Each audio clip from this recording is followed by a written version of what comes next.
I need you to watch this before you renovate anything in 2026, because right now I'm seeing one of two things happen. One, a lot of homeowners are choosing to stay put instead of move. Two, they're pouring a lot of money into upgrades without really thinking if they make sense long-term or for resale. Today, I brought in Edy Rodriguez from Rose and Stone Interiors. Edy was with us last year. We had so much fun. We did.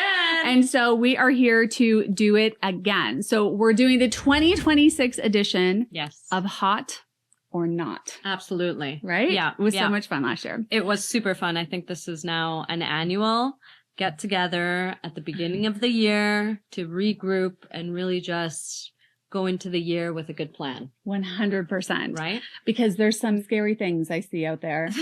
There's a few scary things. Absolutely. There's a lot of things we're not sure about. And really, we need to be making more mindful decisions. Yeah. With what we're doing, what we're planning, and how we're spending. Yes. No, 100%. Yeah. We're not going to just talk about trends today, though. No. We're We're going to talk about, like, is it worth it to do some renovations if you're staying? Let's get into my favorite part, because this is I love doing this. Okay. So get ready for this. So we are doing rapid fire. So just go with your instinct first. All right. We will unpack it later. Okay. I've got a list here of things that, could be hot or not. We do not know, but Edy's going to let us know if these are hot or not in 2026. All right. So, let's go. All white kitchens. Not in the same way that we had them, not the stark white, warm white. And we said this last year, the warms, the warm colors. So warm white kitchens, yes. Stark white, no. Okay. Like mine. Mine is stark white. It's not I'm ready for super stark. Yeah. Let's we'll talk. We'll do have that to help us separately on another podcast. Yeah. I know you have to come back and help me. Okay. Wood cabinetry coming back. Absolutely. 100%. The walnuts, white oaks, red oak is but not the way that we used to see it. Not cherry. You're thinking cherry. Not cherry. Okay. Red oak. It's like white oak. Okay. Same grain, but it's got a little bit more of that redness. It's quite nice. Okay, in a satin finish. I will show you. Okay, I need to see a picture. Okay. Black windows. I'm gonna go with not, only because you need to do it right. If you're hesitant and you don't have somebody guiding you, I'm going to say stay away. Like, I think a lot of the new builds, they're doing black on the outside, but it's white on the inside still. Absolutely. I think the black on black is a lot higher price point. It's a lot. And then on the real estate side, would that deter somebody? Yeah. I'm not sure. I feel like right now people are into the black windows. It just because it feels like it's newer. Yeah. But I don't know I haven't had anybody said, no, I don't want it because it has black windows. But honestly, most of the ones that I've seen, like in some of those price points, it's usually white on the inside.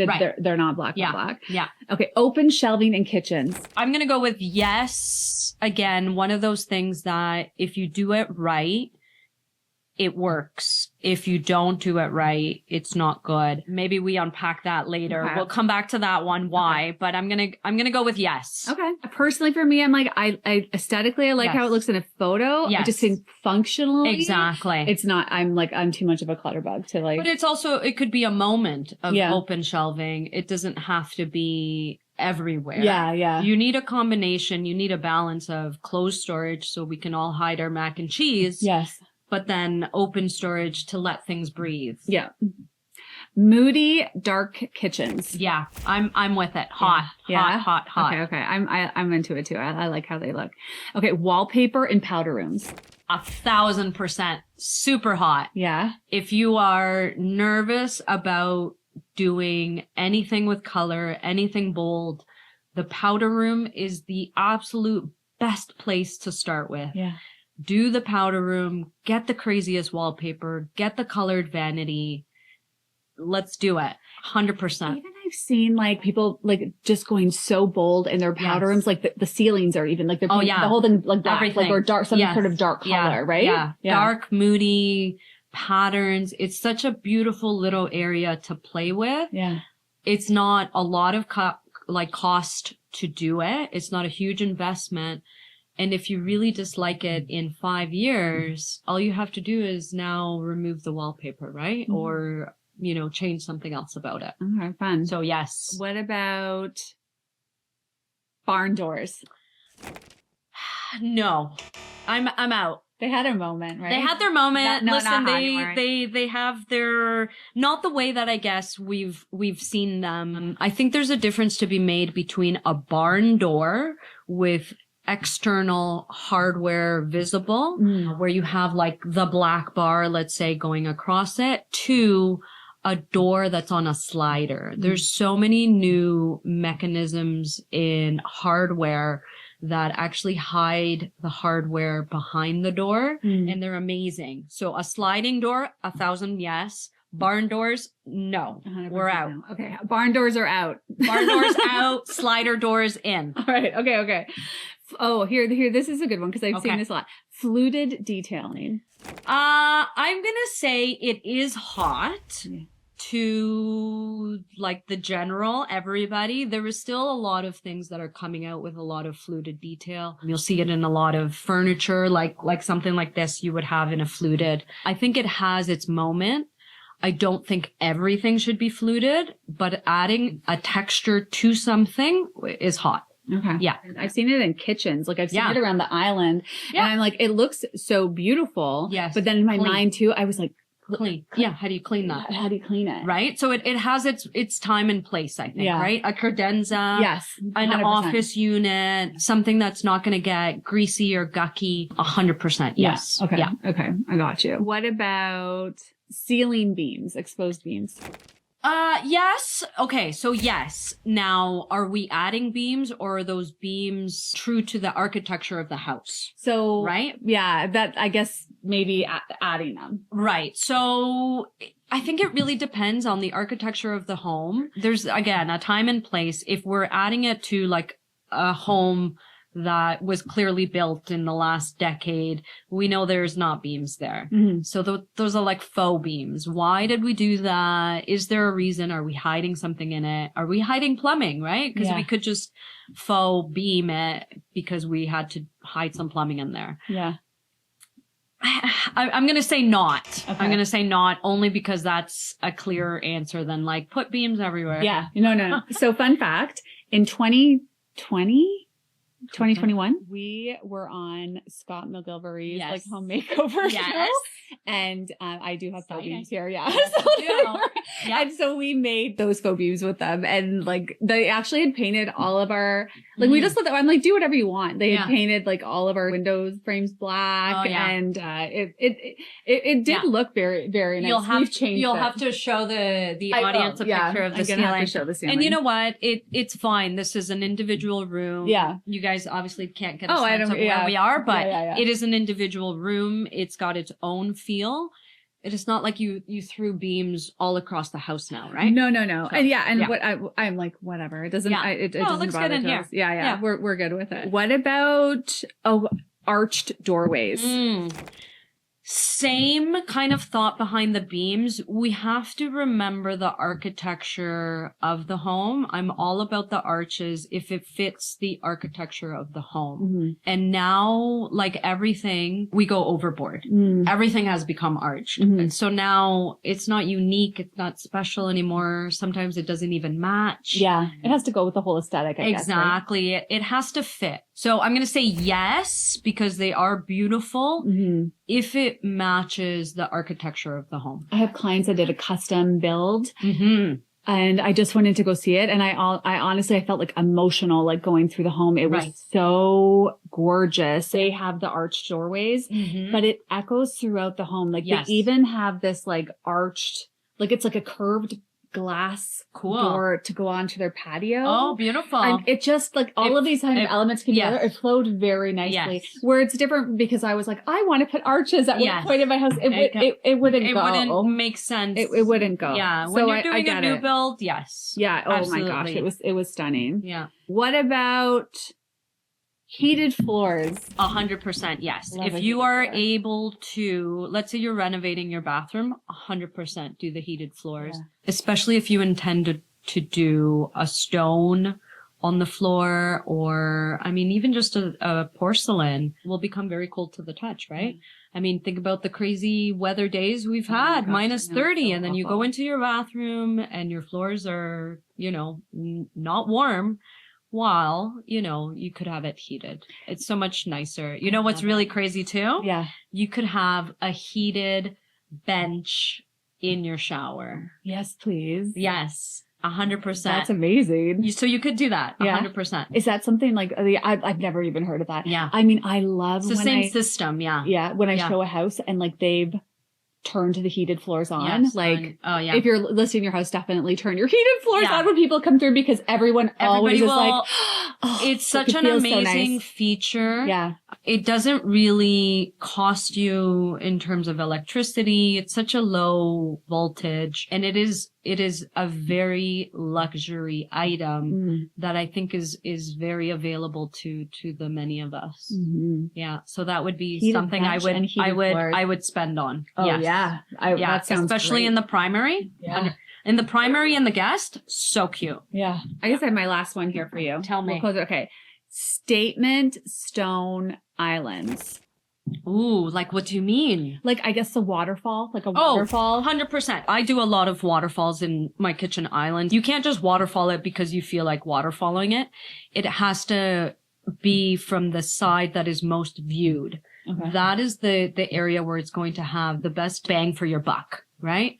So when you come into the home and let's say your kitchen is right there, you're seeing that side of the island, perfect placement for it.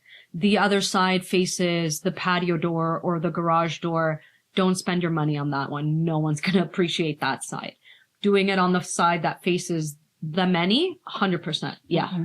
Yeah. Now, keep in mind, you're now adding, if you're doing a single depth island with overhang, that's 36 inches depth by 36 inches height. You're adding 36 by 36 to your countertop. It's a cost that you need to consider right from the beginning. Yeah. What materials are people like going with more or less now? Like, are you recommending? I'm using a lot of stone. I like to promote stone wherever I can. I love like a good natural stone. Nothing beats it. Mm-hmm. I mean, quartz had its moment, like quartz, man-made quartz. I think people are coming back to natural materials, back to like the wood cabinetry. Yeah, I love that. Right? We really are trying to bring in the outside in more, and what is a better, truer representation than rock.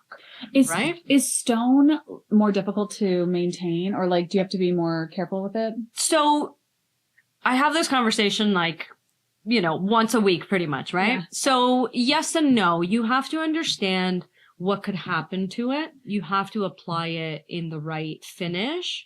Maybe we do like a whole other session on stone. Okay. Yeah. Because it's like, I could talk about that for like at least 20 minutes. Yeah. But I think if you have the right direction from the right professional, things that you need to consider are the finish that you want on the surface, how that's going to relate to our food, being acidic if you're using marble, for instance. Mm-hmm. What is the right finish? What are the better finishes to use in a natural stone?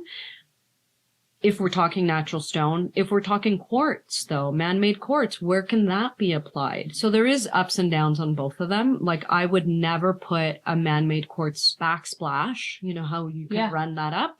I would never put that behind a stove unless it is an induction stove. Oh, interesting. Because we will probably redo our kitchen sometime this year. And I actually really like that, sort of seamless and we look. will do it with stone. Okay. Good to know. Because I'm like, in my mind, I'm like, it'll be quartz and then it'll run up. But I didn't even think of stone. Because of the heat. Okay. Quartz is a man-made material, right? So it'll have your resins. It's going to have, so if you have a gas stove that heats up to however many BTUs, that could eventually crack. Oh. And that is why you don't put quartz on a fireplace either. I did not know that.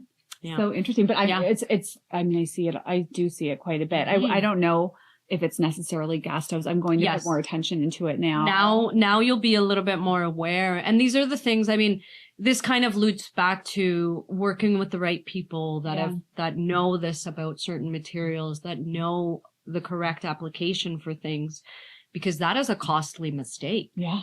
Very costly. Not firsthand. It wasn't my project, But there was a client who I kind of, heard they applied a quartz material to a fireplace, a gas fireplace, and the whole face cracked. Wow. They were in another room and bang, and the thing cracked. So and how much is it now to reclad an entire fireplace because nobody told her that that was the incorrect material to use for that application. Oh, wow. So as much as, yes, we try and make a living with our expertise, this is what you're paying for. In the long run, it's an investment to save you costly mistakes. Yeah, you want it to last and not have to. Absolutely. This is that whole thing about if you do it right. Do it right the first time because it's going to cost you double. 100%. In the end, right? I feel the older you get, the more you're okay. Yeah, pay for the quality things, pay for the expertise. Because this is not a pair of socks. Yeah. This is a home that you are going to live in.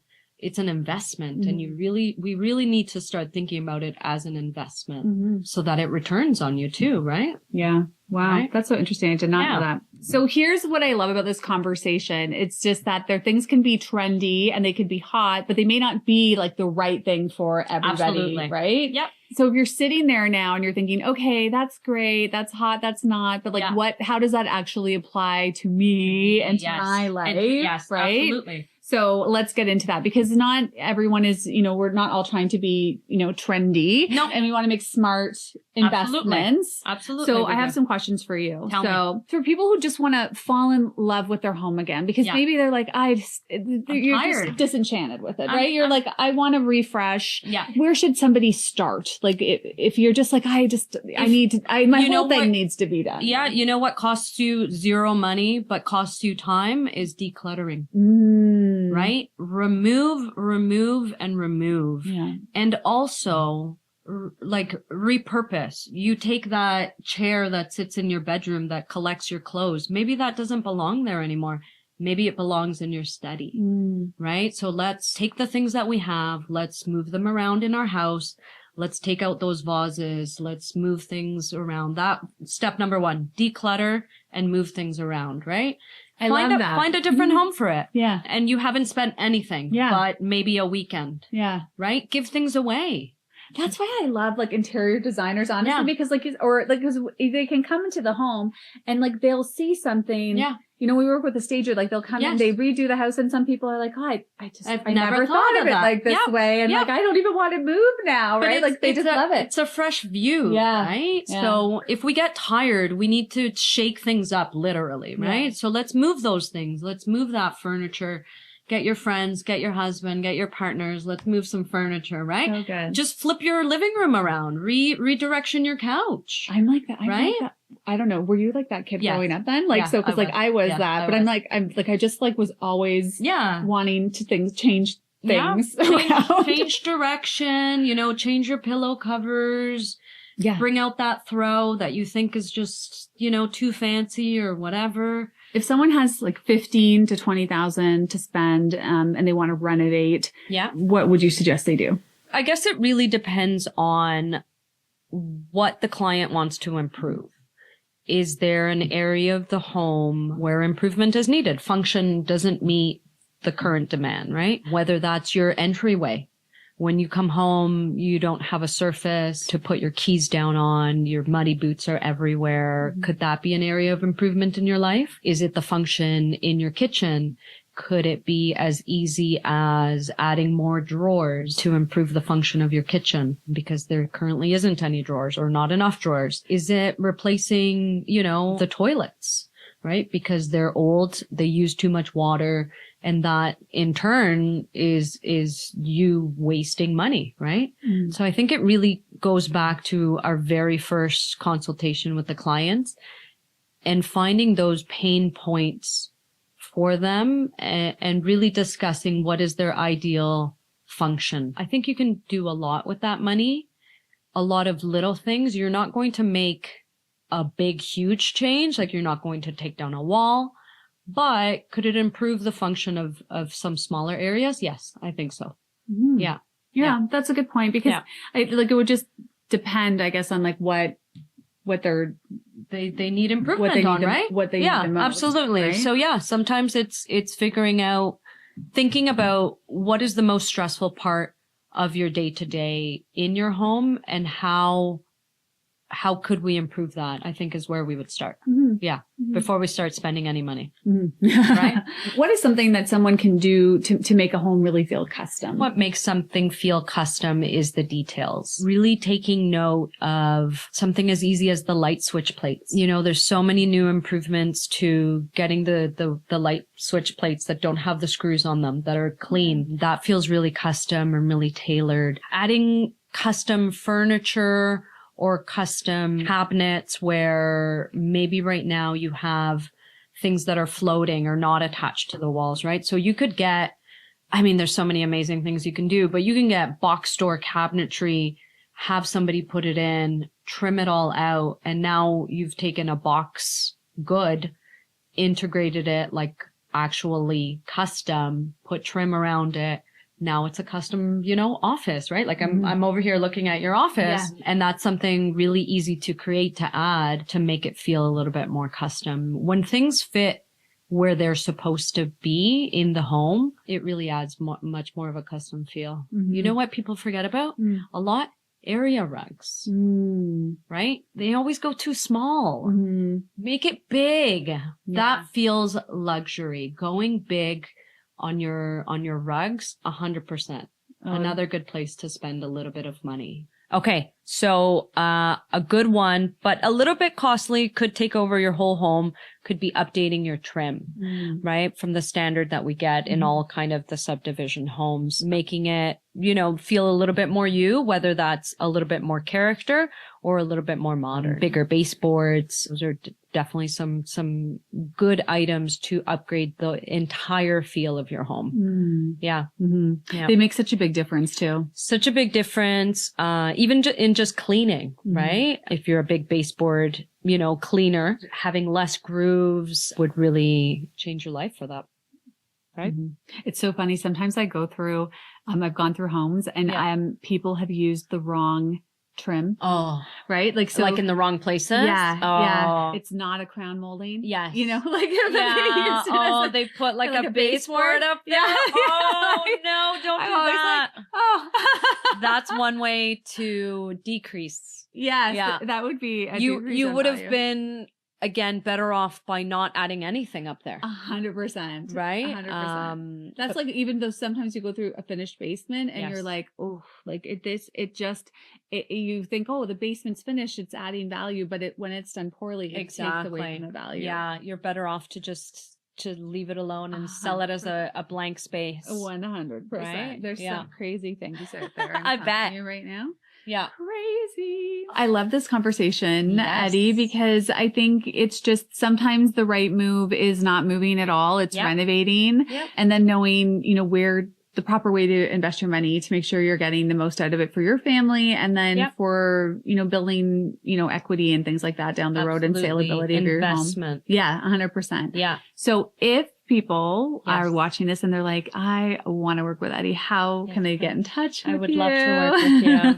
People can get in touch with me. I mean, you can go rosenstoneinteriors.com. We try to keep our Instagram pretty updated, even if you just kind of want to follow along and just enjoy the fun things we do, like looking at drapery. Yeah. So that's rose_stone_interiors on Instagram. Yeah, those are the best places to get a hold of us. So we would love to hear from you. Okay. Amazing. Yeah. Thank you so much for coming to do this again. We will see you guys in 2027. Yes, we will. We will. I love the hot or not. It's right? So I mean, it's great. It's great to do a check-in every year with what's new, what's exciting, what's out, and where to get our best bang for our buck. And we're all concerned about that, right? 100%. So this is wonderful. I hope you guys got some good information, and we'll chat with you guys next year. Yeah, amazing. Thank you. Thank you.